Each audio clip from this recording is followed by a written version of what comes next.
বাংলাদেশের যুব সমাজকে তারা নষ্ট করে দিচ্ছে। বাংলাদেশের 50% মানুষ হলো তরুণ। এই তরুণদেরকে তারা ইয়াবাক দিয়ে, ফেন্সিডিল দিয়ে তারা সীমান্ত হলো বর্ডারে অনেকগুলা ফ্যাক্টরি স্থাপন করেছে। বাংলাদেশের যুব সমাজকে তারা নষ্ট করে দিচ্ছে। আপনি জানেন যে চায়নার ওই সময় আফিম যুদ্ধ, ব্রিটিশরা যখন চায়নাকে জয় করতে পারতেছিল না, তখন তারা আফিমে তাদেরকে বুক করে দিয়েছিল।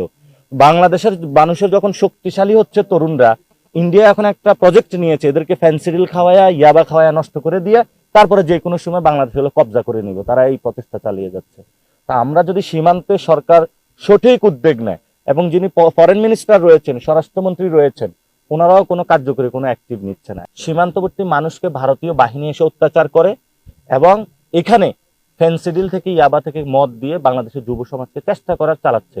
এবং বড় একটা প্রজেক্ট তারা হাতে নিয়েছে, কলকাতা থেকে শুরু করে বিভিন্ন জায়গায় অনেক মানুষকে তারা হলো ভোটার তালিকা থেকে বাদ দিয়েছে এবং তারা পুশিং করার চেষ্টা চালাচ্ছে বাংলাদেশে।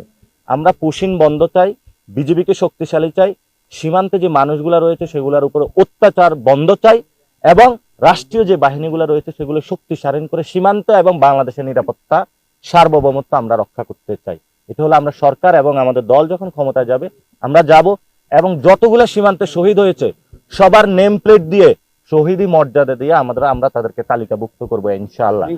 এবং যারা শহীদ ফ্যামিলি রয়েছে, আমরা ওনাদের বাড়ি ঘর নির্মাণ থেকে শুরু করে ওনাদের সকল দায়িত্ব, যারা সীমান্তে শহীদ হয়েছে আমরা সকল দায়িত্ব নিব ইনশাআল্লাহ সরকারে আসলে, এবং আমরা এই মানুষগুলোর পাশে থাকবো।